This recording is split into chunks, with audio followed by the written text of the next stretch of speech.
ఏ కుటుంబానికైనా రెండు ఆశయాలు ఉంటాయి.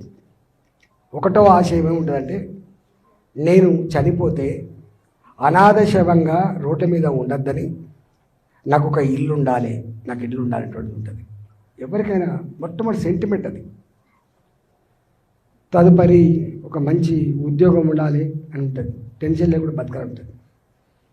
అట్లాంటి ఇల్లు కోసం, ఆ సెంటిమెంట్ ఇల్లు కోసం ఇంత కష్టపడి ఇల్లు కొనుక్కోవడము, భూమి కొనుక్కొని కట్టుకోవడం చేస్తే 20 ఏళ్ళ తర్వాత, 30 ఏళ్ళ తర్వాత, 10 ఏళ్ళ తర్వాత ఇది అక్రమం అని చెప్పి వాడిని ఓడిసి ఇచ్చితే వానికి ఏం కాదు, వాడు ఇచ్చిపోతాడు వాడు.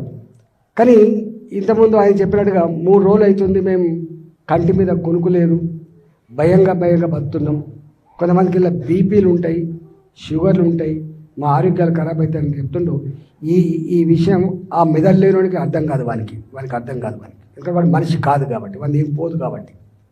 నేను ముఖ్యమంత్రిగా అంటున్నాను, ఈ అర్బన్ డెవలప్మెంట్ మినిస్ట్రీ అనేది నీకే ఉంది కాబట్టి నీ కింద ఏం జరుగుతుందో మిస్టర్ ముఖ్యమంత్రి సోయి పెట్టు, ఏం జరుగుతుందో తెలుసుకో.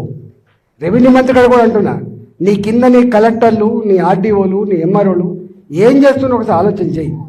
కేవలం మీకు అధికారం ఇచ్చిన మా కర్మానికి ఇవాళ తెలంగాణ ప్రజలకు కంటి మీద కొనుక్కు లేకుండా చేస్తున్నా అని చెప్పి తెలంగాణ ప్రజలు భావిస్తారు.